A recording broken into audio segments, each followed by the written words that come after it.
Last time, we proved the result about counting injections. Namely, we proved that the number of injections from M underlined to N underlined equals what?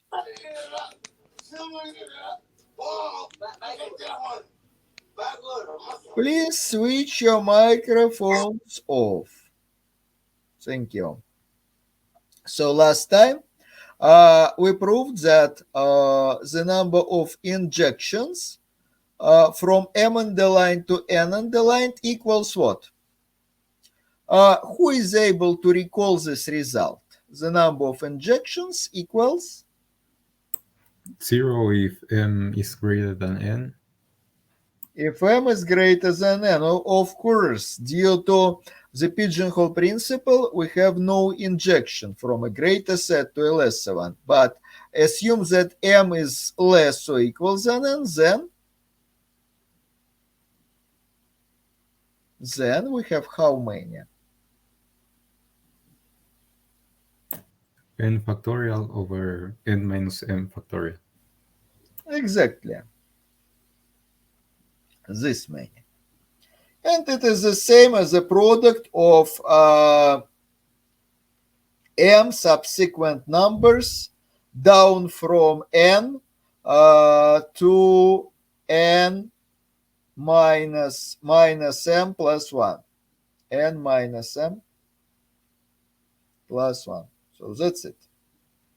So we know this result, and knowing it, let us do some more countings. First of all, recall another fact we should know, that the number of functions from n underlined to a always this set of functions from n underlined to a is always equivalent to the set of ordered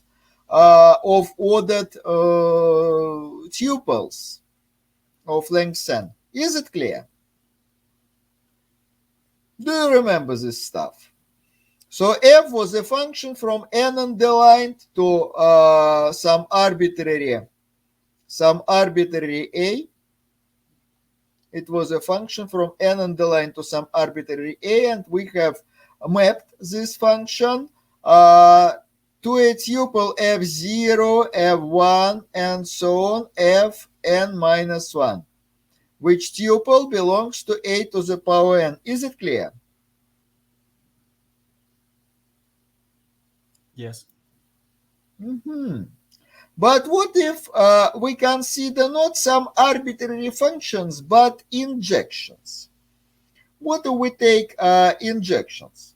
Assume that we consider injections. So we take the set inch m underlined to say x. So the set of all injective functions from m underlined to x. What if we apply the same idea, the same mapping to these functions? What if we take some f there from and we map it to a tuple of this form? What will it be?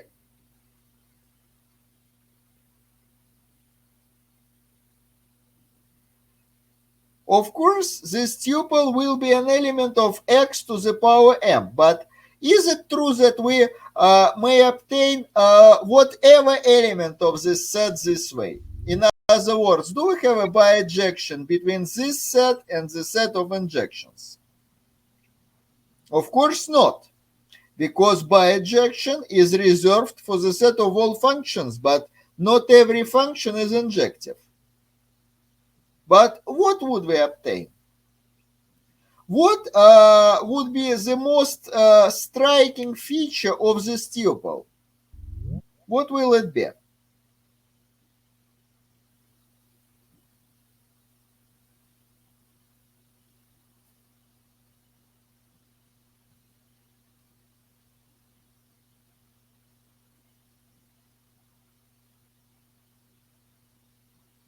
Isn't it obvious? Given F is injective, what can one say about this tuple?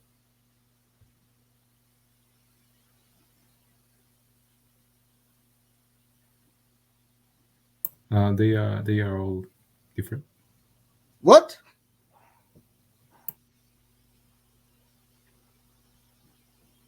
There will be no repetitions of elements. Is it clear? Yeah. There are no repetitions. Every element has no more than one occurrence. And such tuples have a special name. They are called arrangements. So an arrangement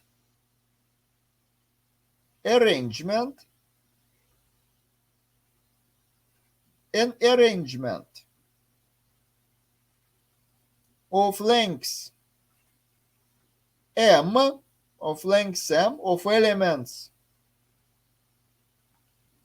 of X is a tuple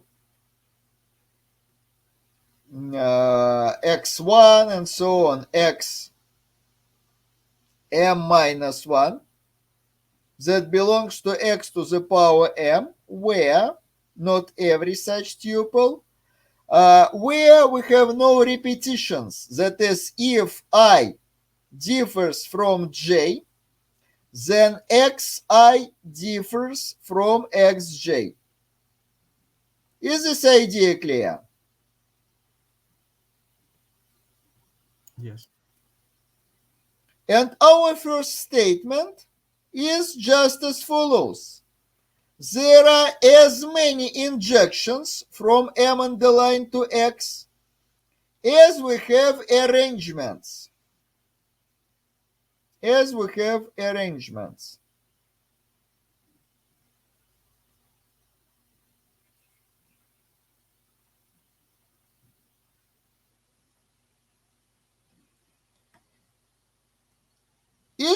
this idea clear?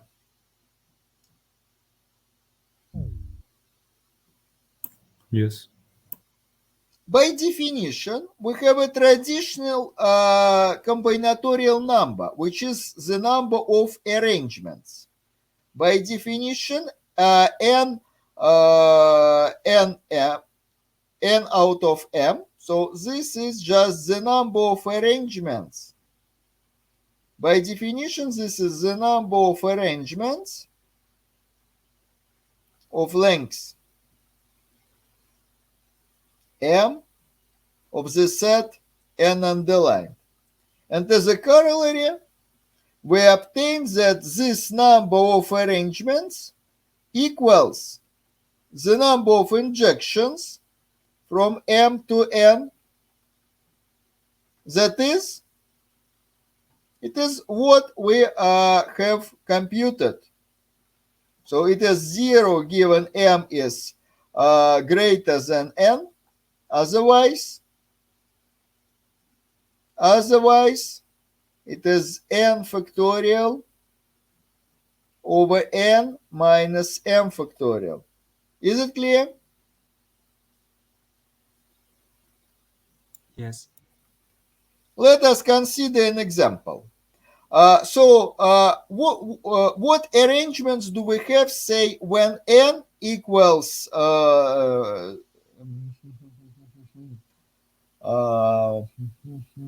okay, n equals 4, m equals 0. Which arrangements do we have?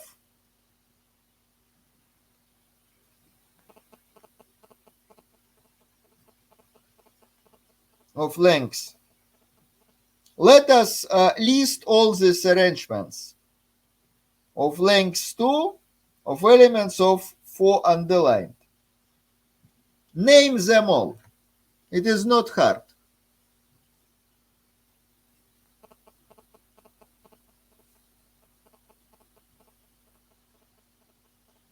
Look, arrangements are ordered what?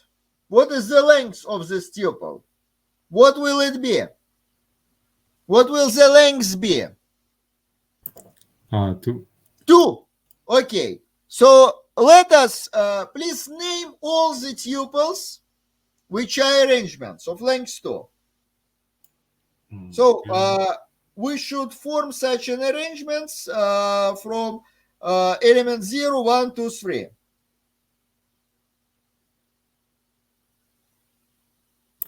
0, 1. 0, 1, but why not 0, 0?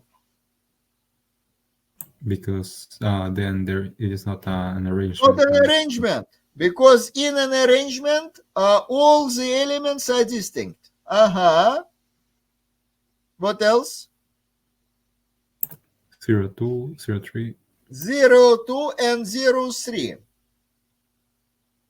And these are all possible arrangements starting from 0 and starting from 1. 1, 2, 1, 3. 1, 2, 1, 3, 1, 0. 1, 0.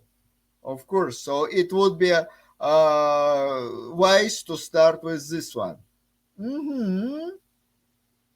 What else? 2, 0, 2, 1, 2, 0, 2, 1, 2, 3. 2, 3. Anything else? 3, 0, 3, 1, 3, 2. So how many do we have? 12. So we have 12 arrangements. Apparently the number of all possible arrangements, 2 out of 4 equals 12. And here there are. On the other hand, what is the number of injections from 2 to 4 according to our formula?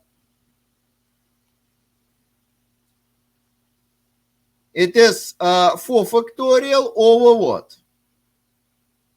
4 minus 2 factorial. That is 4 factorial over 2 factorial. Which is what?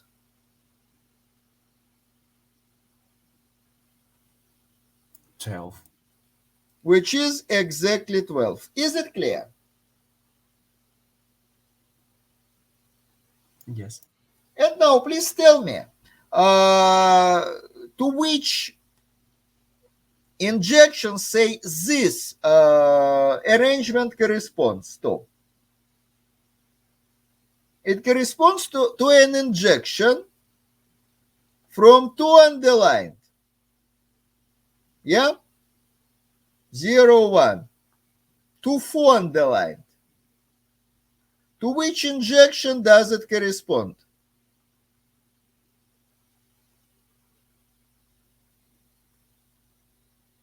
What is the principle? Look, every injection is mapped to a tuple of its values. So what is it? Which injection do we have? So have you grasped the idea of this correspondence between arrangements and injections? So to which injection does it correspond? 2 to 3. 2 to 2 to 3. excuse me. Here we have 0 and 1.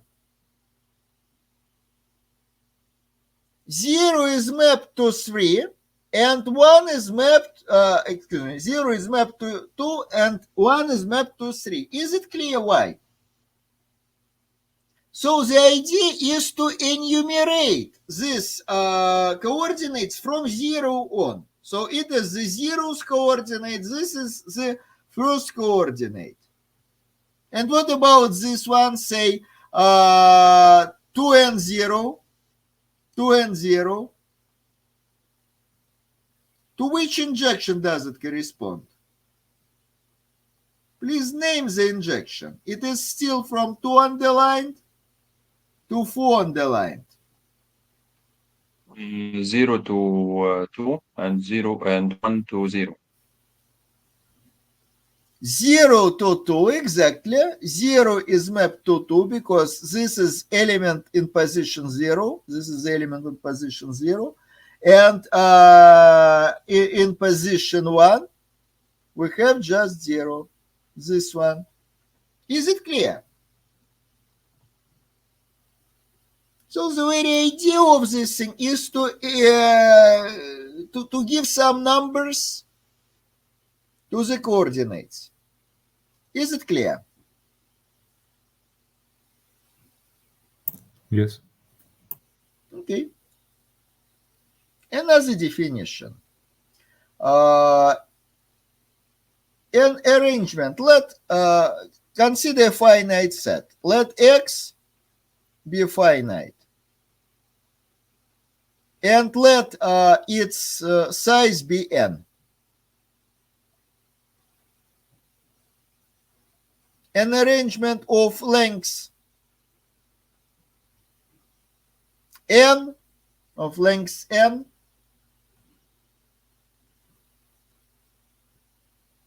of elements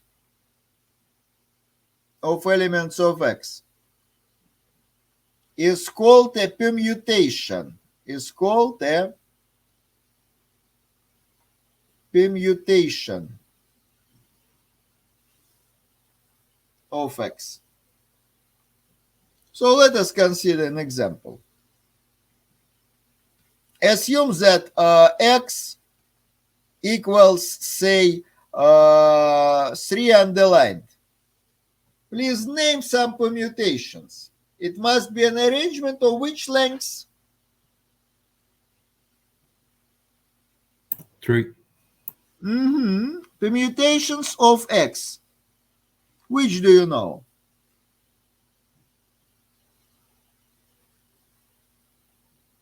0, 1, 2. 0, 1, 2. Exactly. What else?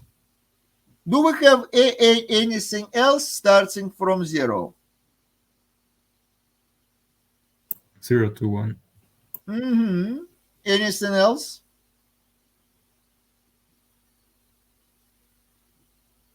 No, we should start from 1. So 1, 2, 0. 1, 2, 0. What else? 1, 0, 2. 1, 0, 2. Anything else? With 2. 2, 0, 1. More? 2, 1, 0. 2, 1, 0. Okay. So we have exactly six permutations. Why so many? How many permutations do we have? Look, a permutation is an arrangement of length n. So what is the number of permutations? What is the number of permutations?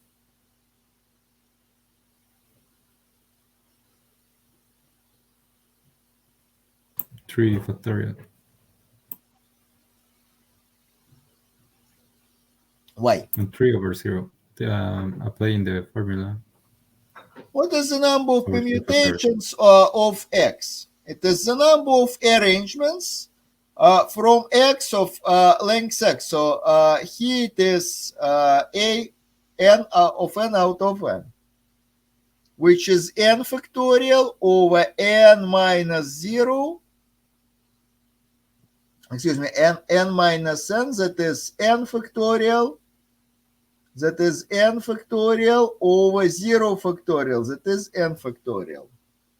And here we just have 3 factorial. Is this idea clear?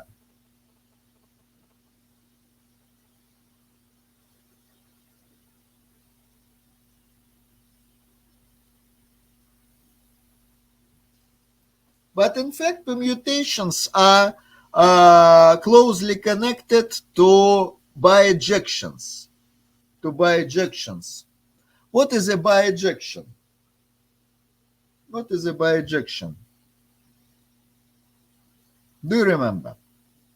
A function which is surjective and injective. Surjective and injective. But earlier, we discussed a very important theorem.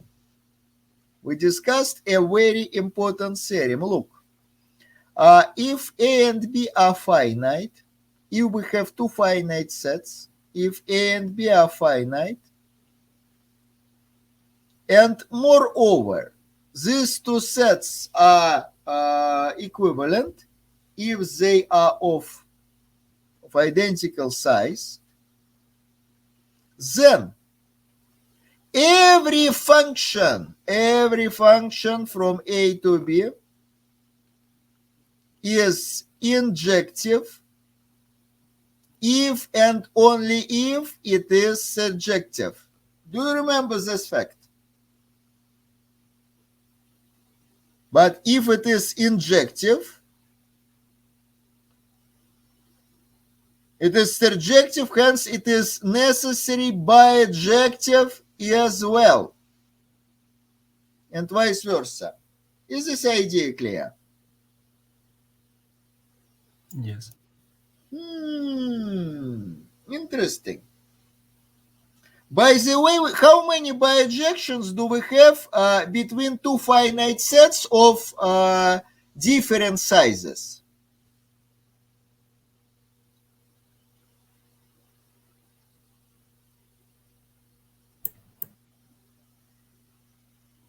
What if we have different sizes?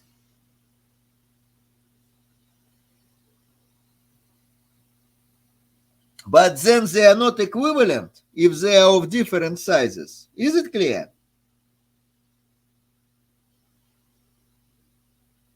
Yes. And if they are not equivalent, we have no bijection. So bijections are possible only between two sets of identical sizes. And we know that just the size matters. So we can introduce this number, which is the number of bijections, from n underlined to n underlined. And what do we know about this number? According to this theorem, between two sets of identical sizes, bijections are the same as injections. So the number of bijections from n to n equals the number of injections from n to n. Is it clear? Yes. And this is what? N equals n, so it is n factorial over n minus n factorial, which is just n factorial over 0 factorial, which is 1. So it is n factorial plainly. The number of bijections is n factorial. But earlier, we have noticed that the number of permutations is also n factorial. And permutations were just arrangements of lengths n of elements of an n element set. Do we have any obvious connection between bijections and permutations? Can you state such a connection, if there is one? Yeah, the number of permutation is equal to the bijections. The number equals, but do we have any obvious bijection between the set of bijections themselves and permutations?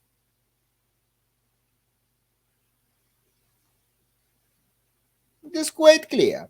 Assume we have a bijection, yeah? So what is it? This bijection is a function from n underlined to n underlined. Is it clear?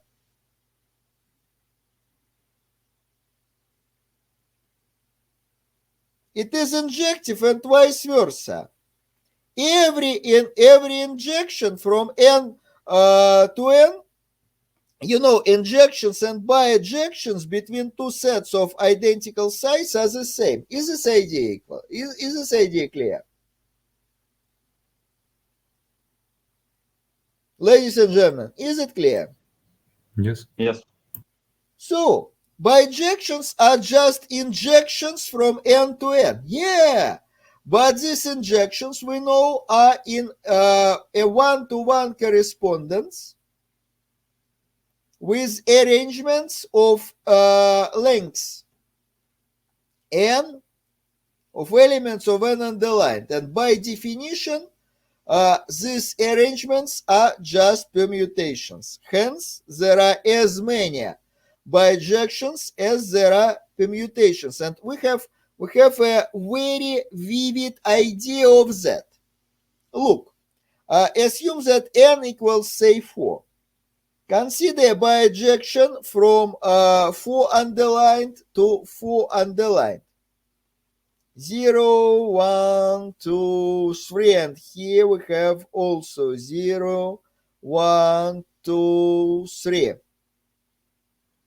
Give me a bijection, please.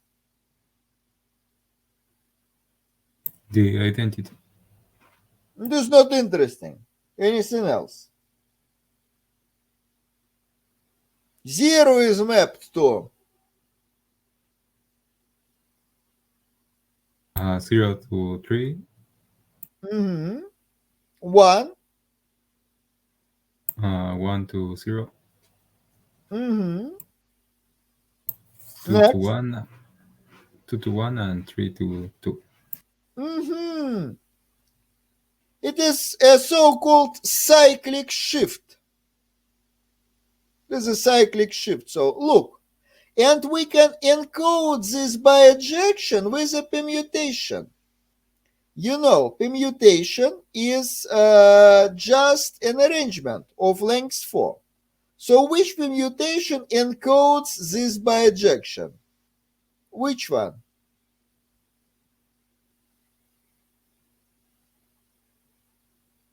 Three, Yes, 3, 0, 0, 1. 1, 2. Is it clear why? So this permutation consists of the values of this function ordered according to the natural ordering of this set. So we have f of 0, f of 1, f of 2, f of 3. Here it is. And on the other hand, we can easily restore a bijection given a permutation. So this just assign numbers to the positions. 0 is mapped to 3, 1 is mapped to 0, 2 is mapped to 1, 3 is mapped to 2. Here it is. Is it clear? Yes. That's it. So we have as many bijections as we have permutations.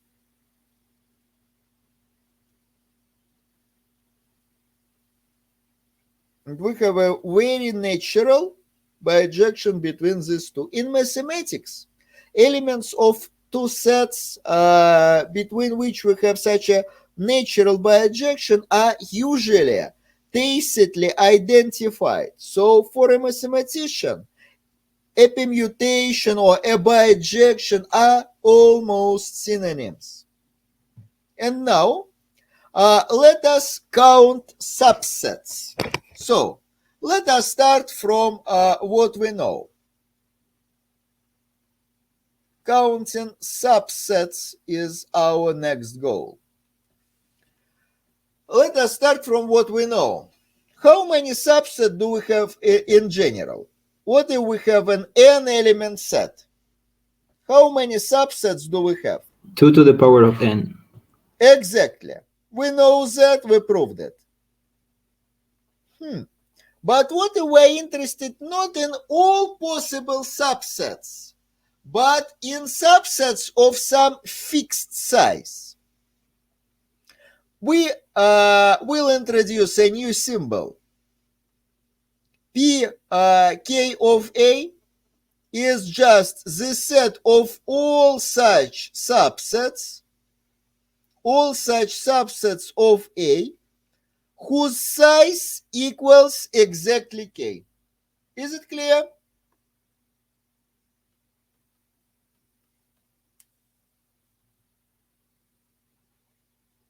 As usual, let us have an example.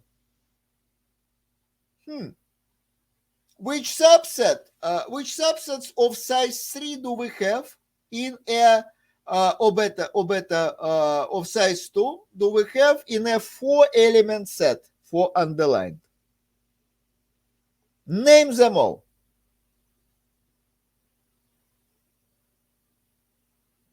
0, 1, 0, 1. What else? 0, 2, 0, 2. What else? 0, 3, You know, 4 underlined contains 0, 2, and 3 exactly. What else? These are all subsets that contain 0. But what about subsets which do not contain 0? 1, 2, Oh, 1, 1, 2, 1, 3. 1, 2, but not 1, 0. 1, 0 will be the same as this one. Do you agree? yes, Unlike the case of arrangements, here the order of these elements doesn't matter, and this is important. 1, 2. What else contains 1?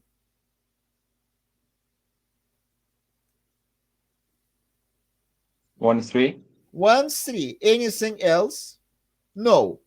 1, 1 is a 1-element subset, and 1, 2, 1, 0 has been already counted. And now let us consider subsets which do not contain 0, neither 1. Please call them. Name them. Amen. Please name all such subsets. 2, 3. Anything else? Nothing. And it is quite clear that these are just all 2-element subsets of von der Line. Is it clear? Yes. Assume that A is equivalent to B. Is it true that we have as many k-element subsets in A as we have k-element subsets in B? Is it plausible, at least for you? That is, does it look like truth? Yeah, intuitively. Yeah. Intuitively, it is true, and it is not that hard to prove it. So it is an exercise. Please do it yourself. And this is, of course, an instance of just the size matters principle.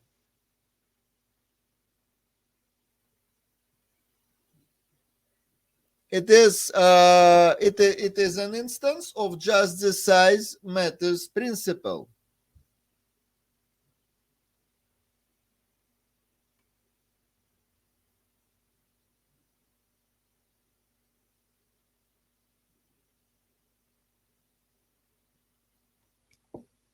That's it. So, and this suggests the following definition. If just the size matters, when counting subsets, it will be enough to count subsets of sets of some special form, of the form n underlined. So this dictates the following definition. We want to introduce the symbol CKN, or it is usually read the following way. Choose K out of N, or even simpler. N choose K. It is usually read as N choose K. So by definition, this is the number of K element subsets in N underline. Ha! And so we have just computed what?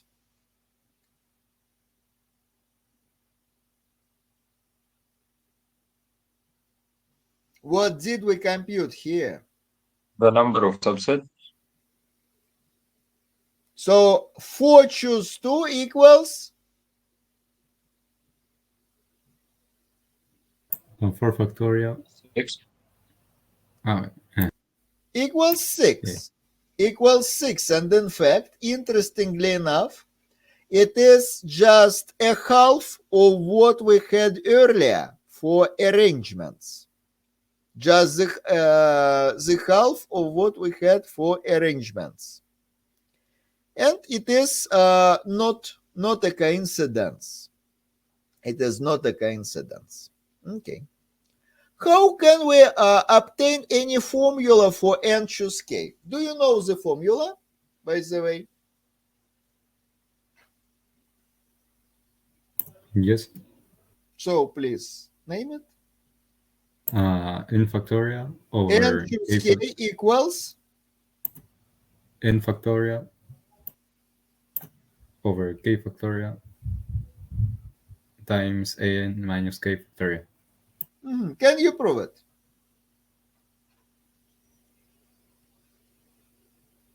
In fact, it is not that easy. One way states that it always equals this number which we can count, but proving that rigorously requires some effort. The main idea here is nevertheless quite obvious. Say every subset of size 2 gives rise to exactly two arrangements, because you can arrange or permute it exactly in 2 factorials, that is 2 ways. Whence we have twice more arrangements as we have subsets or combinations, whence this letter C came from. Is this idea clear?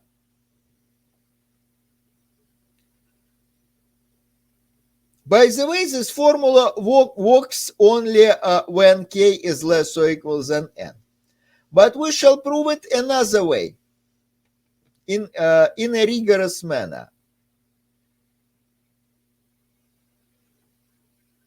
We shall prove this rigorously.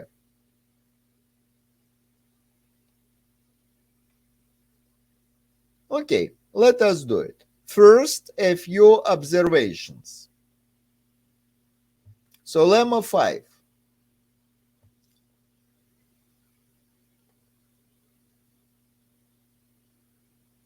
N choose 0 equals what?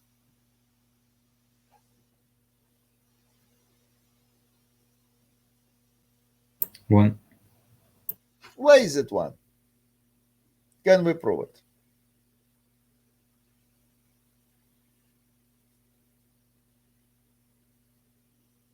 You know, by the definition, it is the number of 0 element subsets. But which 0 element subsets may one have?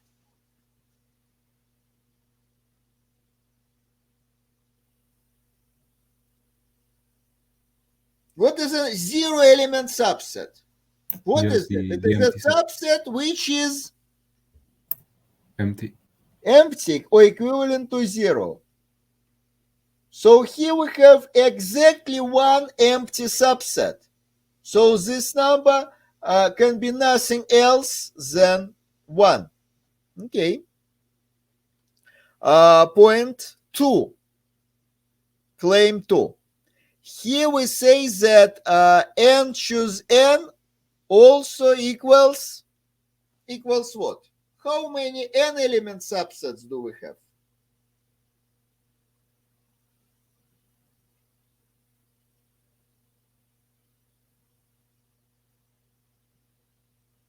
Is it that hard to realize? 1 also. 1, but why? So let us see which n-element subsets do we have in general. Of course, we have 1. Which one? The original set. Exactly. N underlined itself is a subset of size n. Exactly. But can we have anything else? In fact, we can't. Assume that x and y are subsets of lengths of size n. But what are the sizes of their complements? You know, x union the complement of x equals n underlined. So, and of course, these two are distinct. So, by the rule of sum, by the rule of sum,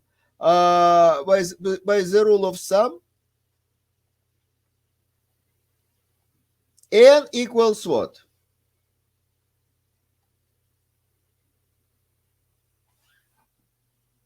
The sum of these two cardinalities.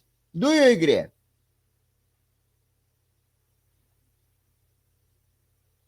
Yes.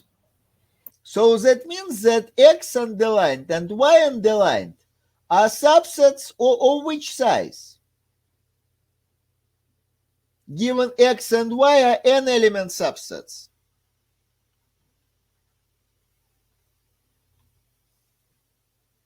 What will their size be?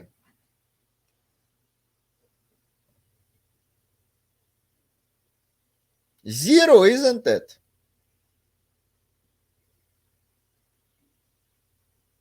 N minus n is 0. Isn't it obvious? Yes. But how many subsets or how many empty sets do we have? We know that the empty set is unique. Hence, these two sets are both empty and equal to each other. But then, their complements are also equal. So we see that x equals y. So every subset of size n equals n underlined. There is just one such subset. Nothing else than our original set can be its subset of size n. So we have just one. Hence, this number is 1. Is it clear? Yes. And the last point of our lemma is as follows. Assume that k is greater than 1. What is n choose k? What is it? According to our definition,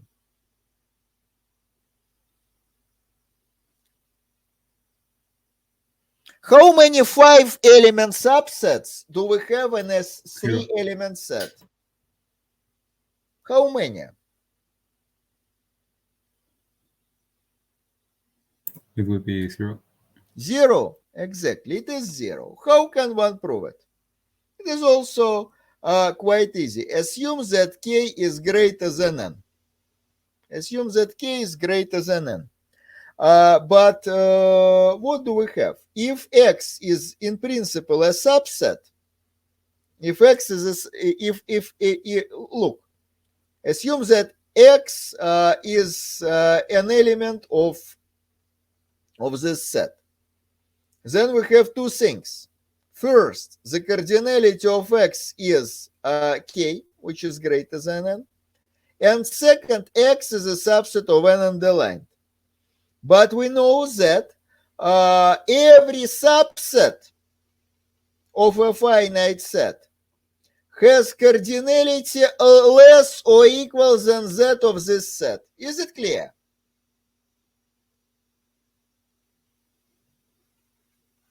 Yes.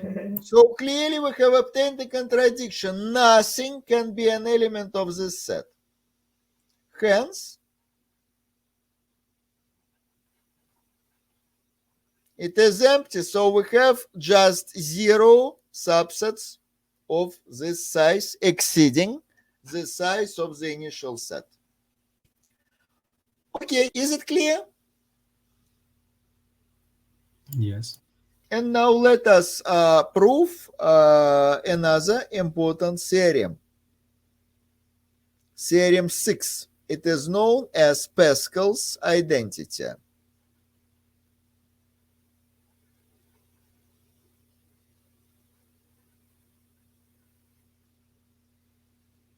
For whatever naturals n and k, it doesn't matter what is greater, we have the following equation.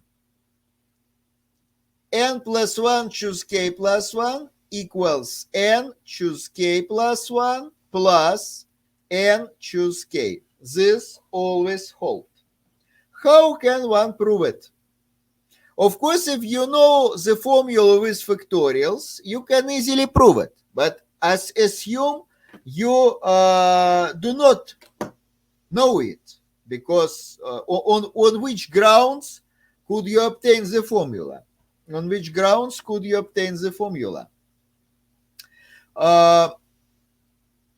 Let us prove it. I will give a so-called combinatorial or double counting proof. Such double counting proofs are very important in combinatorics and mathematics of finite sets in general. A double counting proof. What do I mean by double counting? Double counting means that I am to count one quantity, one amount in 2 ways, and then identify the results. Is it clear?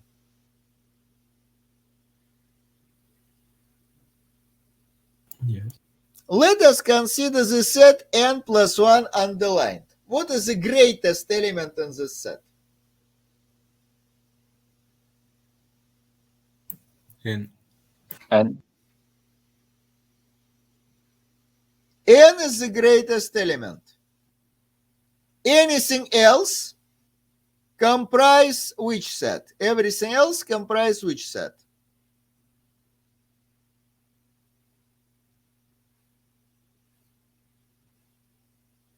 N underline.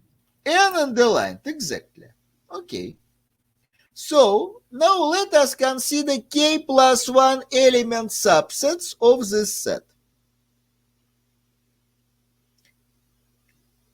N plus 1 choose k plus 1 by the definition equals the number of these subsets. This is just by definition. Do you agree?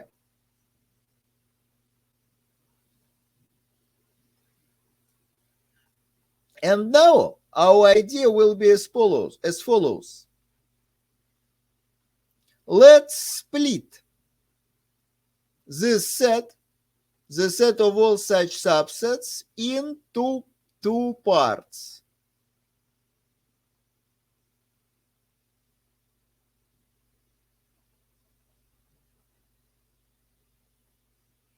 Let us split it into 2 parts. Which parts? Exactly 2 parts. A will be the set of all such subsets which do not contain this point n. And of course, its complement shall consist of all the other subsets, which of course contains this x, every one of which contains this x. Is this idea clear?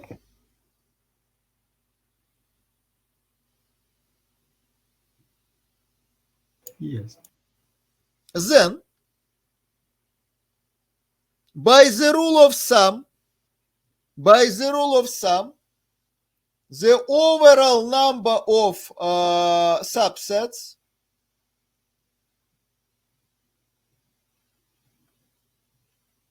shall equal the sum of these two, or the sum of these two set sizes. Is it clear?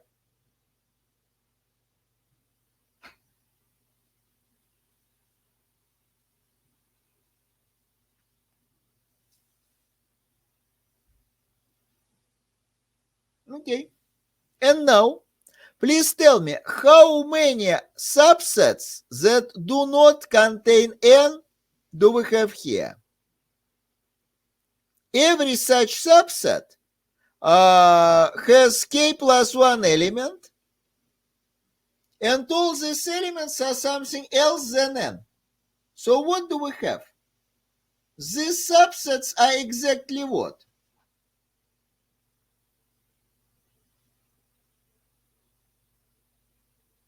Please consider this plot. So a k plus 1 subset that doesn't contain n. So it is included into what?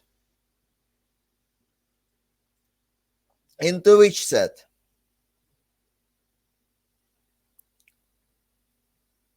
And underline. Exactly.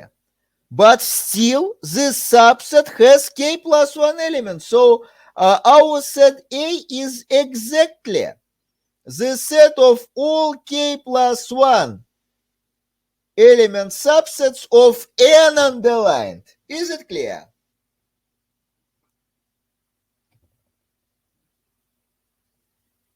Is it clear? But we know how many we have. By the definition, this is just n choose what? N choose. K plus 1. Okay, that's it. And now, let us analyze the remaining summand. Assume that we have a subset that contains n. Look, we know that it contains n, but still, except n, it has how many elements? Except n.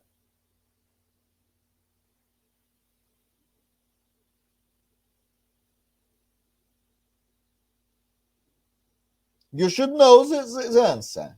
It is easy. Also an underline minus n. How many elements this greenish set contains? Except n.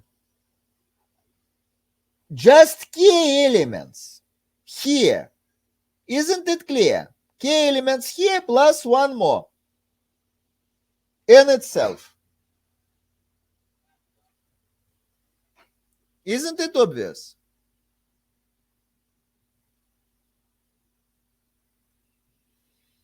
Look, if x belongs to the complement of A, what is x? Then x consists of some x prime union n underlined, where x prime is just x minus n, and x prime has k elements, and x prime is a subset of n underlined. Is it clear?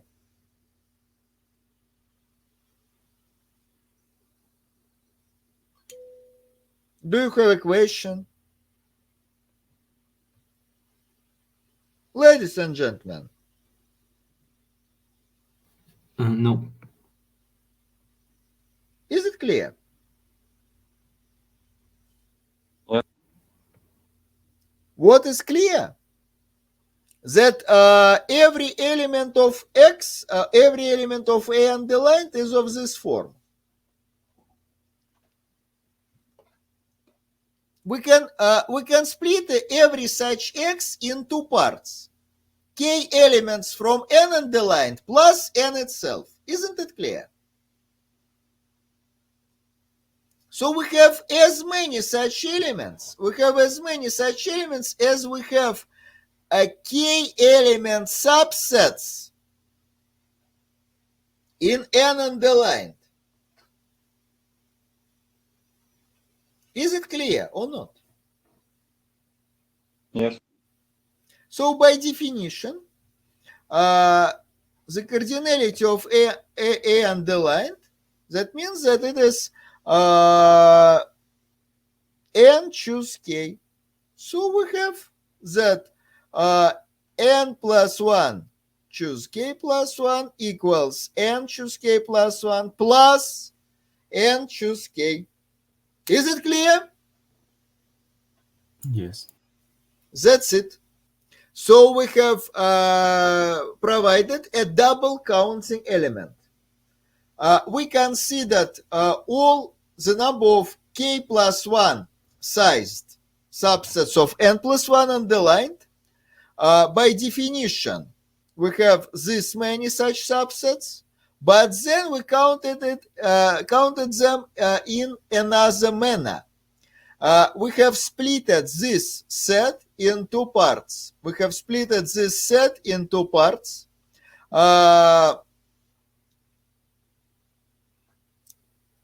One containing subsets of n of size k plus 1, and another one containing unions of n underlined, or containing unions of n itself, of this star marked element, with some k-sized subset of n underlined. But we have just this many. We have just this many k-sized subsets of n underlined, hence the equality, hence the equation. Is it clear?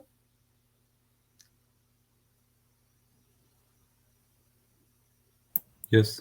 Look, this Pascal's identity is a recipe which allows us to obtain more and more numbers of this form, that is n choose k. Let us apply this identity. Let me write it down one more time to generate a table of numbers. So this table is known as Pascal's triangle. I will draw it in some unorthodox way, but nevertheless, I think that it will be even more obvious for you what is behind this triangle. So let us make a graph in a plane with two axes, one for n and one for k. From lemma 5, we know that when k equals 0, n choose k equals 1. And when k is greater than n, we have 0. So what do we have? If n is 0 and k is 0, 1, 2, okay, let us give more space. 1, 2, 3, 4. What if n is 0? When n is 0, of course, all these numbers, 0 choose 0 is 1, and if k is greater than 0, then 0 choose k equals 0. Do you agree?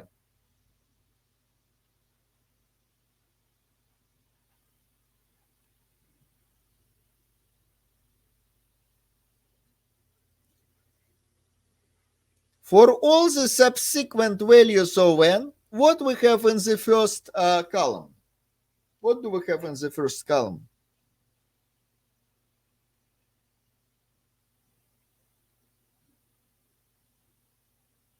Once. Ones. Why? because for every n we know from lemma 5, this number equals 1. So we have all ones.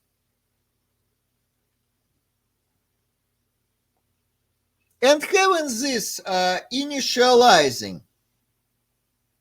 business, we can restore all the other numbers in the table using this formula. What is the general principle? Look, assume that I am interested in 1, choose 1. What is it? According to the formula, it is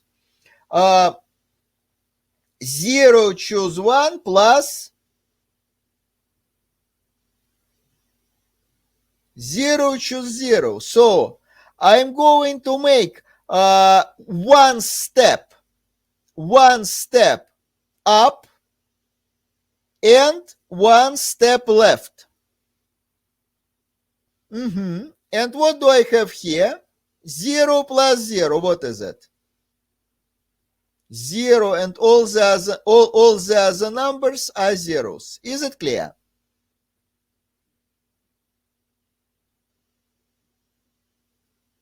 Yes. What do we have here?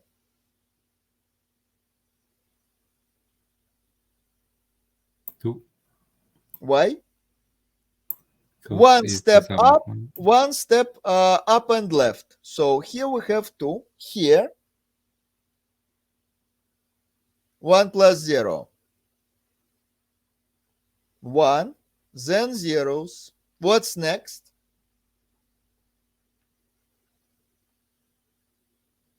Three. Here, Also three. here, One. and then all zeros. What do we have here? Four. Then, Six. then, 4. 1. 1. 0. And then all zeros, of course. Here, 5. 5, 10. then, 10. 5. 1. and then all zeros shall follow. Okay. Have you ever seen anything similar? Look, what if you expand this expression? What would you obtain? X square. X X cubed plus. equals 3x squared y Plus. plus 3xy squared or Plus. y cubed. Just one time. Look, here we have exactly these coefficients. And this will be true for all the other values of n. Is it clear? It is at least interesting. Look further. This table is symmetric, isn't it? So every row is symmetric. We have something like that. Assume that n is fixed. Assume that n is fixed. For a fixed n, we will have for a fixed n, changing k, we will obtain something like that. In 0 we have 1. At n we have 1, and we have the maximal value in between. Is this idea clear?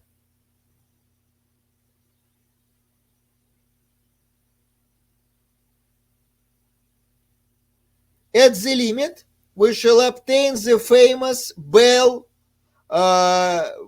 form curve of normal distribution. Have you heard of normal distribution? No. And in general, of probability theory of distributions? Not yet, okay. But nevertheless, just memorize that these binomial coefficients, as they call them, these numbers n choose k, are quite important. And these numbers are generated using this Pascal's identity. And this very identity will allow us to prove the formula with factorials. Okay? Let us devote all the remaining time to proving this formula by induction. I hope this won't take much. So theorem 7. If for every two numbers n and k, if k is less or equal than n, then n choose k equals indeed n factorial over n minus k factorial multiplied by k factorial. It is quite simple. We shall prove it by induction. But first of all, we shall consider some special case. So if k equals 0, we know that n choose 0 equals what? 1. 1. And what about the right-hand side?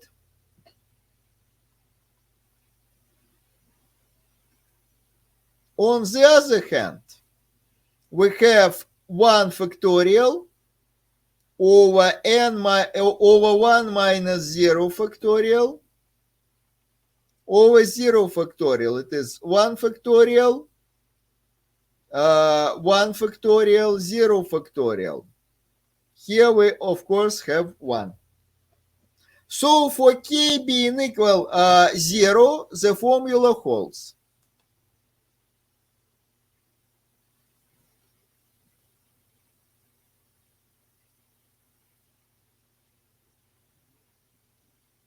Now let us prove.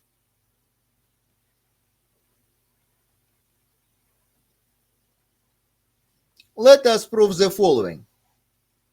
For every n, for every k, if k is greater than 0, but less or equal than n, then we have such a result.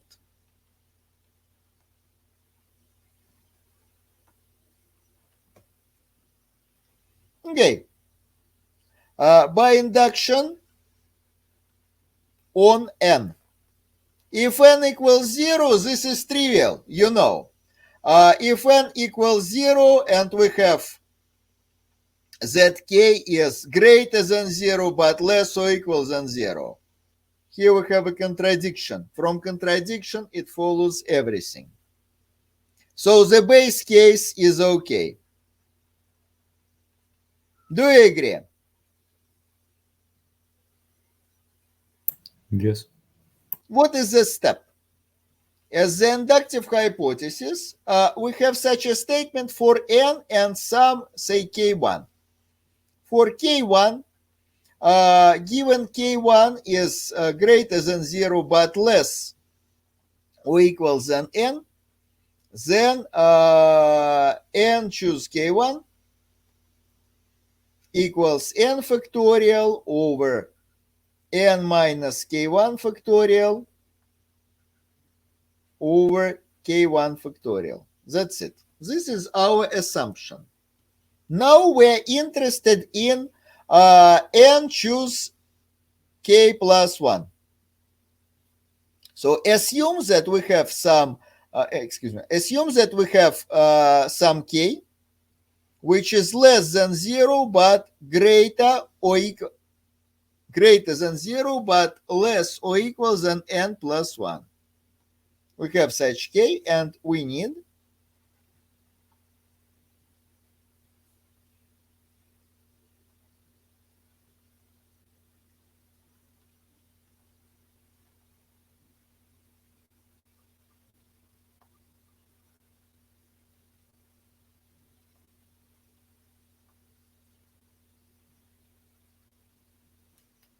We need to prove this equality. Do you agree? Yes. Yes? Yes. Okay. It's quite easy. So, what is k? As k is greater than 0, that means that there necessarily exists some k1 being a natural number, that k is k1 plus 1. So we have n plus 1 choose k being equal to n plus 1 choose k1 plus 1. And by our previous result, by theorem 6, by Pascal's identity, or theorem 6, it equals n choose k1 plus 1 plus n choose k1. Do you agree?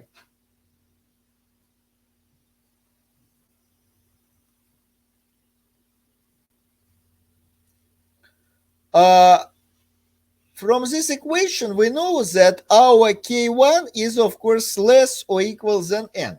So here, the inductive hypothesis is applicable. Here, to this case, the inductive hypothesis is always applicable.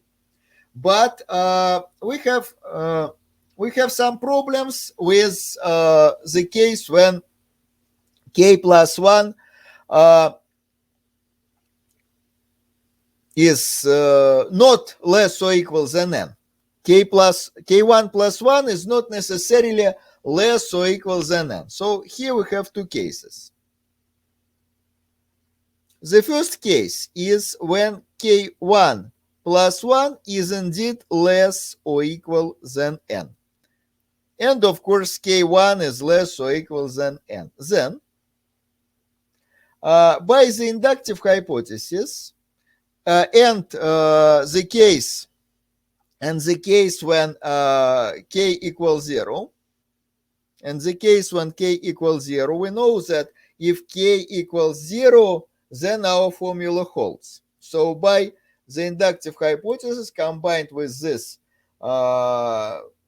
treatment, we have that nk plus 1, n choose k plus 1 equals n factorial over n minus k1 factorial, k1 factorial. And similarly, here we have n factorial, n minus k1 minus 1 factorial, k1 plus 1 factorial. This is by the inductive hypothesis. And what is the sum of these numbers? So then our n plus 1 choose k equals this number, n factorial, n minus k1 minus 1, k1 plus 1 factorial plus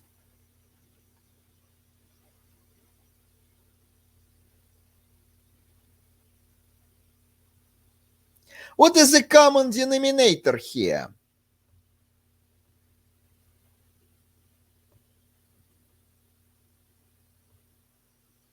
K1 factor. K plus 1 factorial. Of course, the common denominator includes k plus 1 factorial. That's true. But what about these two? What is the common denominator?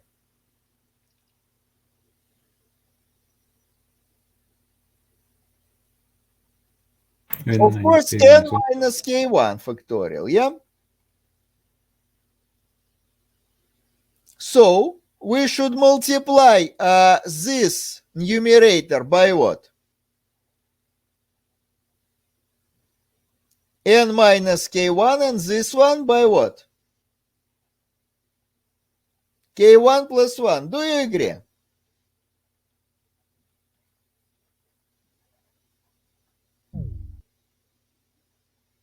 Is it clear? Yes. So we have n factorial multiplied by n minus k1 plus k1 plus 1. And here we have n minus k1 factorial, k1 plus 1 factorial. Here we have just n plus 1 factorial. And in the denominator, we know that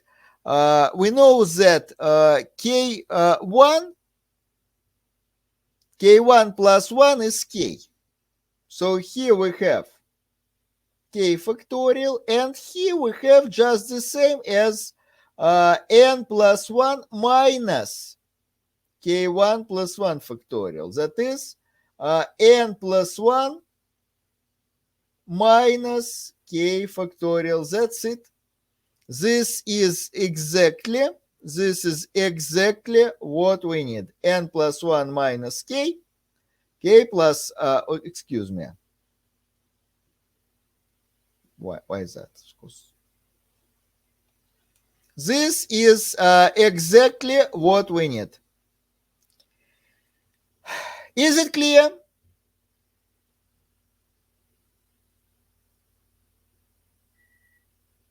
Yes. Okay. So this works for one case. When k plus 1 is less or equal than n. But what if k plus 1, that is k1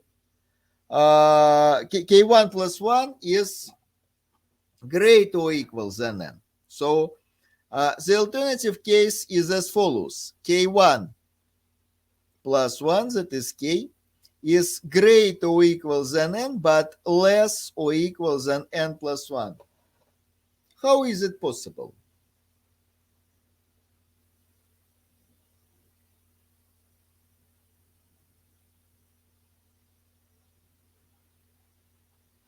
How is it possible?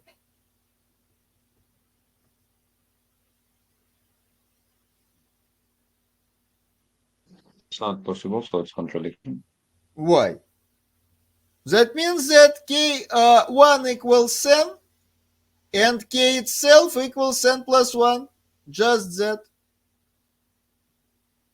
Nothing else. No contradiction.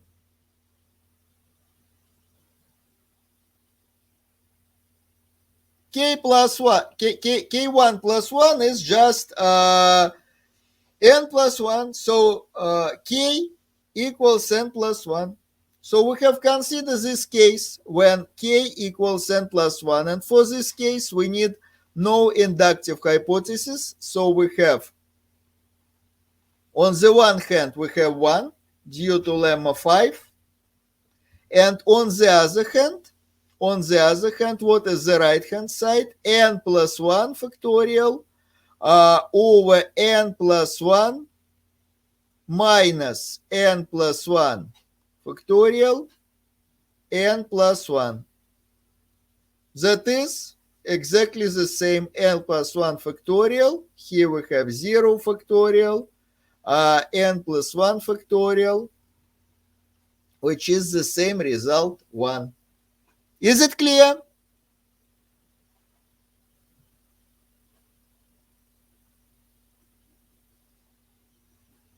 So our formula always hold.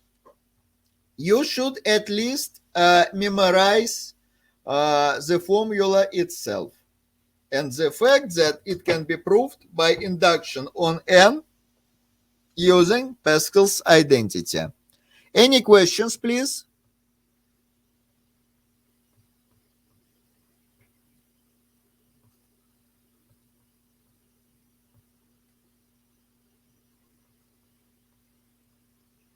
Any questions, ladies and gentlemen?